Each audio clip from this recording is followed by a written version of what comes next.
Alright, willkommen zurück. Oh, we just pulled our guns out. Willkommen zurück to the Mass Effect Legendary Edition. Last we left off, we finally became a Spectre. Awesome. Of course, we proved that Saren was guilty, and surprisingly, it didn't take us as long as it usually seems. Only about, like, an hour. Felt like, in the original game, that took forever. But anyways, let's go ahead and continue on adventure. Stand by, shore party. Decontamination in progress. Yes, decontaminate us.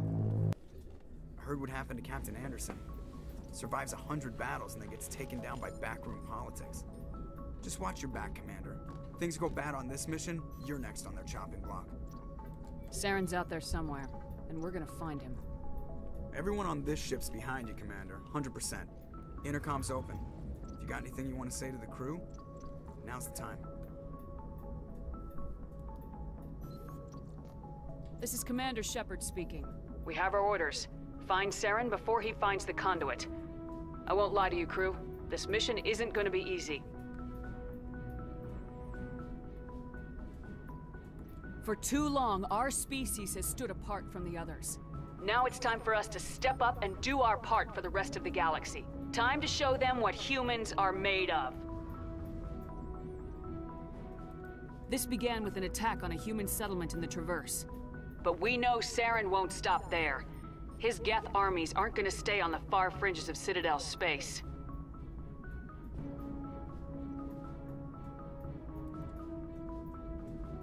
Humanity needs to do this. Not just for our own sake, but for the sake of every other species in Citadel space. Saren must be stopped, and I promise you all, we will stop him. Well said, Commander. Captain will be proud. The captain gave up everything so I could have this chance. We can't fail. Yes, ma'am. Yes. And then the epic music stops. Alright. Let's go ahead and talk to some people. Alright, Navigator Presley. If anyone has to take over for Captain Anderson, I'm glad it's you. I'm not sure about having non-humans on our ship, though. We're all on the same team here, Presley. With all due respect, ma'am, that's what they said about Nihilus. Look how that turned out. Speak freely, Presley. I want to know if you have a problem with non-humans. It's not that, Commander.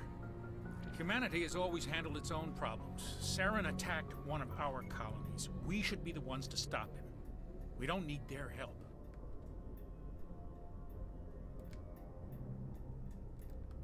Some people think asking for help is a sign of weakness. That's just being stupid and stubborn. No matter how strong you are, allies can make you stronger. I guess so. Maybe I'm just stuck in the old ways of thinking. But don't worry, Commander. This won't be a problem.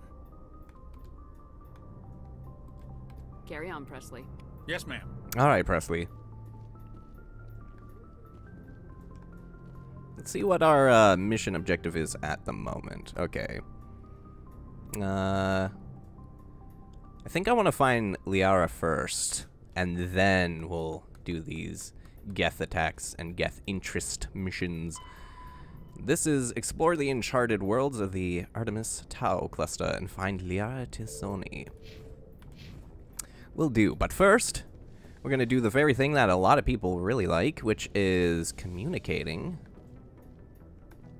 or speaking to our crewmates. Because who plays Mass Effect for the combat, right? Let's see. I think Tolly's downstairs.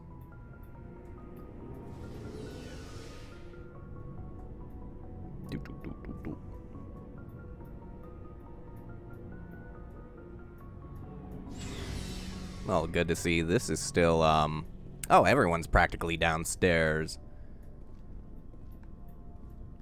We'll talk to Garrus first. Thanks for bringing me on board, Commander. I knew working with the Spectre would be better than life at CSEC. Have you worked with the Spectre before? Well, no, but I know what they're like. Spectres make their own rules. You're free to handle things your way. At C-Sec, you're buried by rules. The damn bureaucrats are always on your back.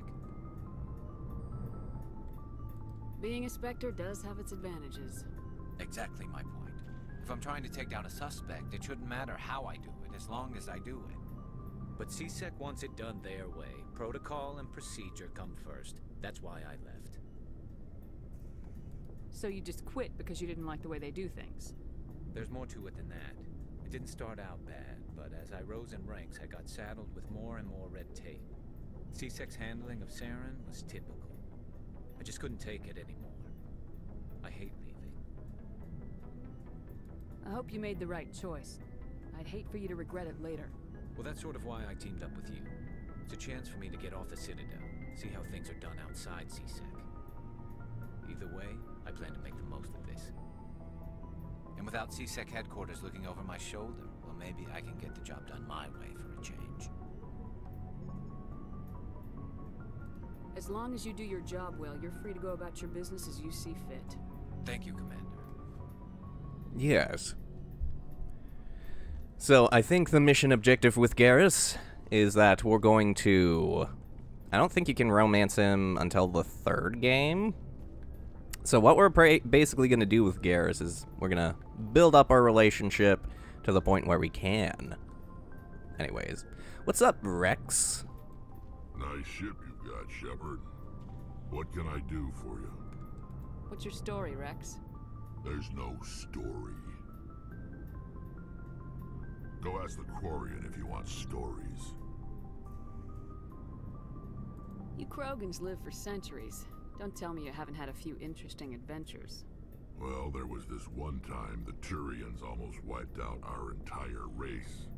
That was fun. I heard about that. You know, they almost did the same to us.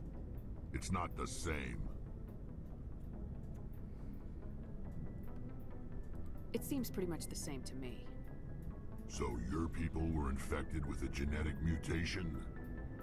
An infection that makes only a few in 1,000 children survive birth? And I suppose it's destroying your entire species?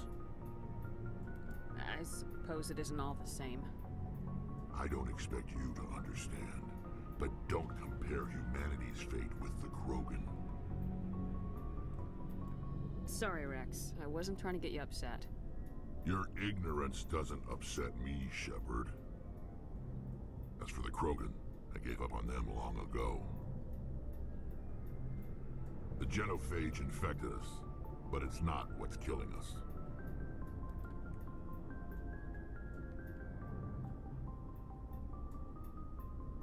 Are your people really dying? We're sure not getting any stronger. We're too spread out. None of us are interested in staying in our own system. What can you tell me about the genophage? Ask the Solarians if you want details. They made it. All I know, it makes breeding nearly impossible. Thousands die in stillbirth, and most never get that far. Every Krogan is infected, every one. And no one's rushing to find a cure. Why don't the Krogan try to find a cure? When was the last time you saw a Krogan scientist? Ask a Krogan. Would he rather find a cure for the genophage or fight for credits? He'll choose fighting every time. It's just who we are, Shepard. I can't change that. Nobody can. So long, Rex. Shepard. Alright, interesting. I think, is there more that we can talk about with Ashley? Commander? Do you have a few minutes to talk? One-on-one? I'm sorry, Commander. I need to get my duties squared away. I wouldn't mind talking more later, though. What's your opinion of the last mission? Kinda wish you'd got there sooner, Commander. No offense, I appreciate the rescue. I just wish... You wish we'd been able to save the rest of your unit. Yes, ma'am. If I had been more alert, we wouldn't have been cut down by an ambush. The Geth are perfect ambushers. They don't move, they don't make noise, they don't even breathe. They have flashlight heads, ma'am. I'll make sure it doesn't happen again. Dismissed, Chief. Ma'am. They've got flashlight heads. Huh. Kanan's locker, Ashley's locker. Armor-piercing rounds. Cool.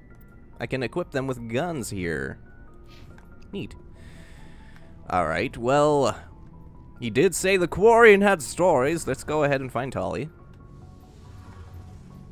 There she is. Guten Tag. Your ship's amazing, Shepard. I've never seen a drive core like this before. I can't believe you were able to fit it into a ship this small. I'm starting to understand why you humans have been so successful. I had no idea Alliance vessels were so advanced. The Normandy's a prototype, cutting-edge technology. A month ago, I was patching a makeshift fuel line into a converted tug ship in the flotilla. Now, I'm sitting on board one of the most advanced vessels in Citadel space. I have to thank you again for bringing me along. Traveling on a vessel like this is a dream come true for me. I had no idea you found ship technology so interesting. It comes with being a Quarian. The migrant fleet is the key to the survival of my people. Ships are our most valuable resource. But we don't have anything like this. We make do with cast-offs and second-hand equipment. We just try to keep them running for as long as we can. Some of the fleet's larger vessels date all the way back to our original flight from the Geth. I can't believe your fleet's still using ships that are 3 centuries old. They're constantly being repaired, modified, and refitted. They aren't pretty, but they work. Mostly. We've tried to make ourselves as independent as possible on the flotilla, grow our own food, mine, and process our own fuel. But some things we just can't make on our own. A patch to maintain the hull integrity requires raw materials we just don't have. That's why our pilgrimages are so important. I want to know more about the pilgrimage. When my people reach maturity, we leave our birth ships and seek acceptance with a new crew. It's necessary to maintain genetic diversity among the fleet. But no ship wants to accept someone who will be a burden on them. So, to prove our worth, we embark on a pilgrimage. We set out alone, leaving the flotilla and our families behind us. We only return once we have found something of value we can bring back to the fleet. This is presented as a gift to the captain of the respective ship we wish to join. If the gift is accepted, we are welcomed into the crew. Can a captain choose to reject the gift? That doesn't happen often. Most captains are eager to increase the size of their crew. It increases their own standing in our society. Even when a gift is not particularly valuable, the captain usually accepts it out of a sense of tradition. However, there is a stigma to presenting a substandard gift. It's not the best way to make a good impression on a new community. Most pilgrims don't return until they find something worthwhile. I want to talk about something else. Like what? How about more of the Quarians? Tell me about your people. Our lives aren't easy. Resources are scarce, and we are constantly on the move. Everything we do must in some way contribute to the continuation of the migrant fleet. There are 17 million Quarians in the flotilla, and each of us relies on the others for survival. The bonds among my people are strong.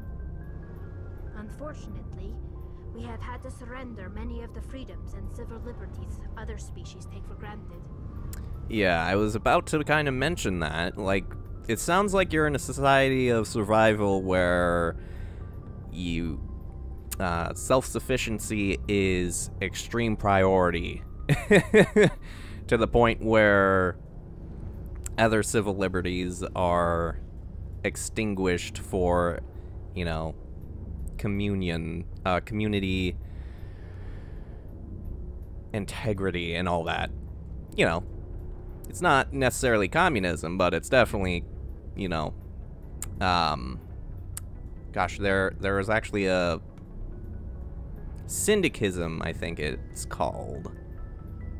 I don't know. Syndication? It's not syndication. Anyways, like what? What kind of freedoms? Well, it's illegal for parents to have more than one child. Yep. If our population grows too much, it would strain our resources to their breaking point. Of course, we also can't allow our numbers to become too few. If our population is in decline, the rule against single births is temporarily repealed. In extreme cases of population decline, incentives are even offered to encourage multiple births, though the Conclave hasn't had to take such measures in nearly a century. That's your government.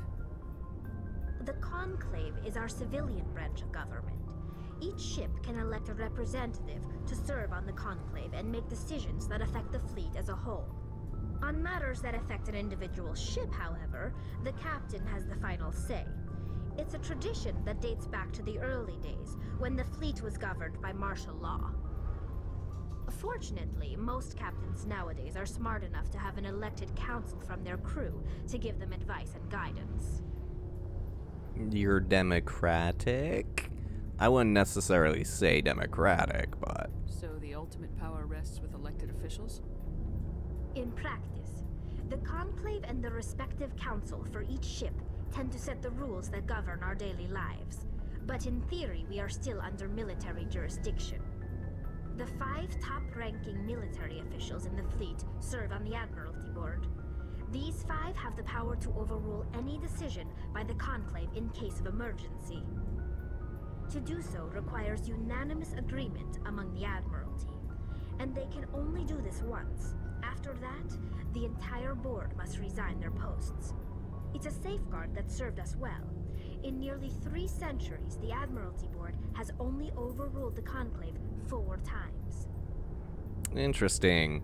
Actually sounds very similar to the political system that Russia had right after their surrender in 1917. Of course, I don't know if a lot of people know this, but, you know, communism didn't just take over Russia overnight. There was 2 governing boards, the Petrograd, the Soviet Petrograd or something like that. And then, of course, something more in line to what was there during the Tsar regime. But yeah, interesting stuff. What about the Geth? I want to know more about the Geth. I doubt I can tell you anything you don't already know. It's been almost 3 centuries since they drove my people into exile. All I know is the story of their origins, what they were when we created them, and how they turned on us. Actually, another thing too, it's actually very similar to how the German government ran during World War I as well. The military could overrule civilian government if they wanted to. Tell me more. Interesting. The Geth were originally created to serve as an automated manual labor force. Initially, their intelligence was as limited as any VI. Over time, we made small modifications to their programming to allow them to perform more varied and complex tasks, bringing them closer and closer to true AI status. How come the council didn't step in and stop you? This wasn't true AI research. We may have been skirting the bounds of the law, but we never did anything that was actually illegal.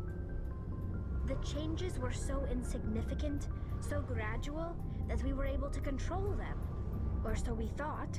But one thing we underestimated was the power of the neural network. 1 million Geth thinking simultaneously created an inherently unstable matrix. So the Geth share brainpower? Many of the Geth's logic systems were designed to work in concert with other nearby Geth. Basically, the more of them you have in a group, the smarter they are. So there's some sort of group consciousness? No, nothing like that. They cannot share sensory data or information. Their programming cannot handle that much simultaneous input. Each Geth maintains an individual awareness and identity. The neural network only operates on a process-based level. It's basically the synthetic equivalent of a subconscious. But when they're in close proximity, they can coordinate low-level functional processes, freeing up more capacity for original or independent thought. What made them rebel? As we built more and more Geth, their effective intelligence became more sophisticated, more abstract. One day, a Geth began to ask its Quarian overseer questions about the nature of its existence. Am I alive? Why am I here? What is my purpose? As you can imagine, this caused a near panic among my people. Your purpose is to put bread on toast. What did you do? It was inevitable the newly sentient Geth would rebel against their situation. We knew they would rise up against us, so we acted first. A general order went out across all Quarian-controlled systems to permanently deactivate all Geth. The Geth responded to this order violently. Hey, you can't blame them for fighting for their survival. We had no other choice. The Geth were already on the verge of revolution. By acting quickly, we had a chance to end the war before it began. The hope was that most of the Geth would still be little more than machines, incapable of organized resistance. But they had progressed much further than anyone anticipated. The war was long and bloody. Millions upon millions of Quarians died at their hands. In the end, we were forced to flee our own homeworld. We feared the Geth would pursue us, but they never came beyond the Veil. Now we drift through space, exile, searching for a way to reclaim what was once ours. Serves you right. They defended themselves. Well, I think we're good here. I should go. See you later. You don't need to get into an argument about somebody's society.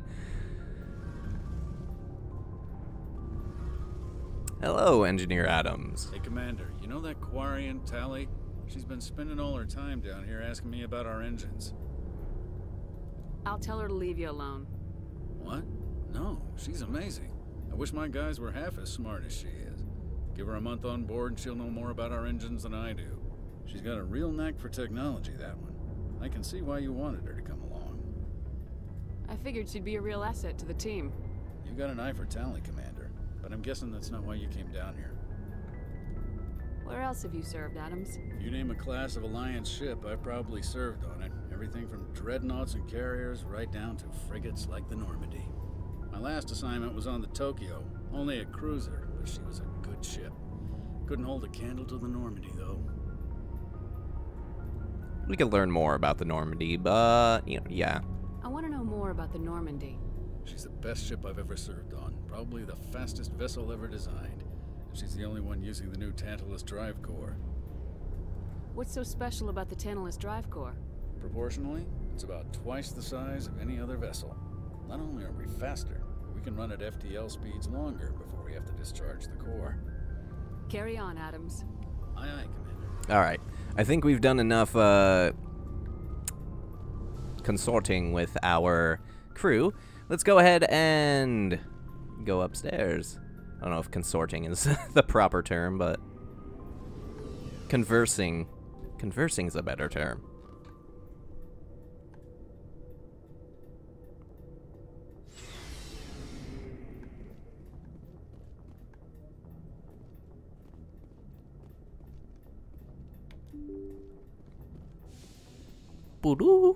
Alright. Let us go ahead and start a mission, I suppose. Can open up the galaxy map from here.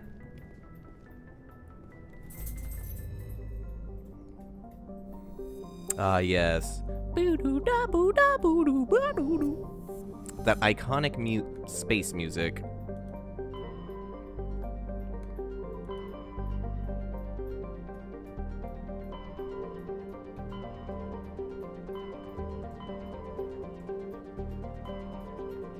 Liara's dig site. Let's go.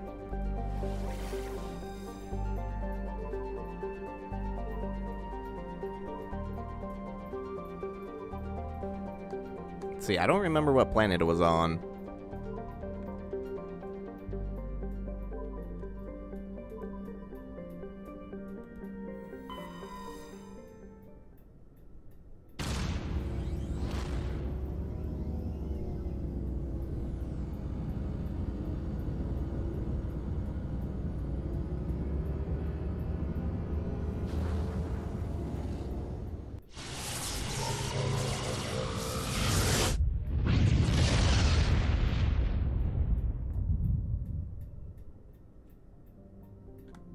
Slams. Portrush. Circe.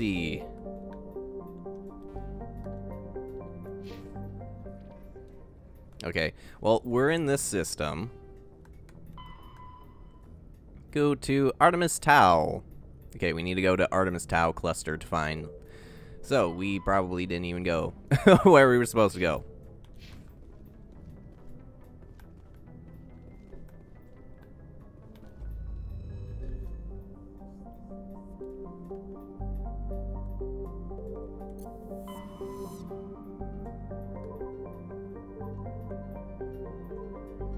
Oh, okay, we are in Artemis Tau.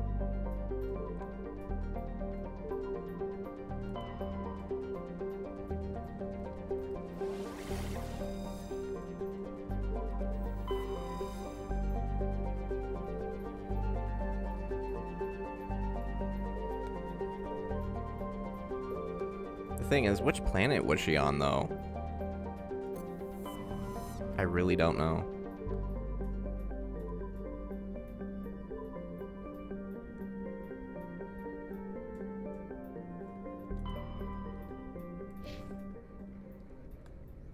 I feel like they were, like, the game usually lets you know.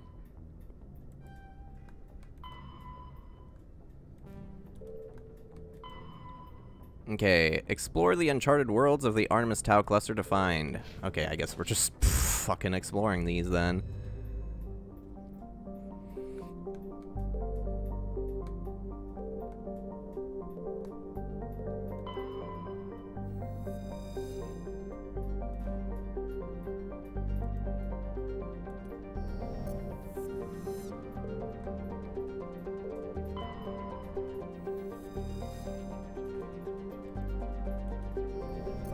Well, hey, at least this is quick.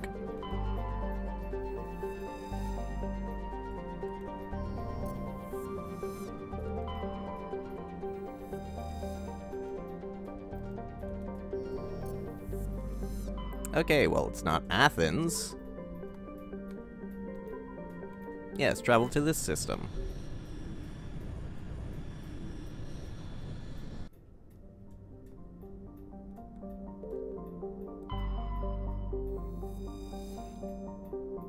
You know, it's been a while, so I don't know the exact planet we were actually supposed to go to.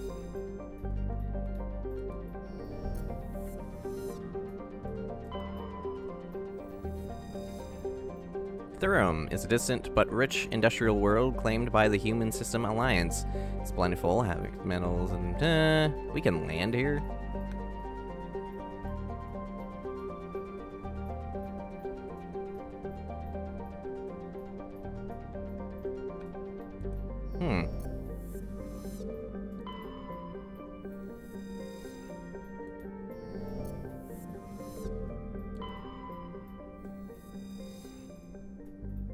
Yeah, let's go ahead and land.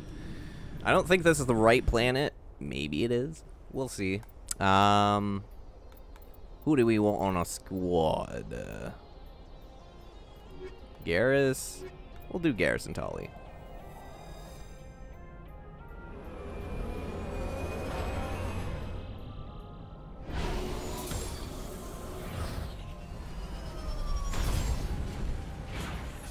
Oh, we're straight up on our Mako.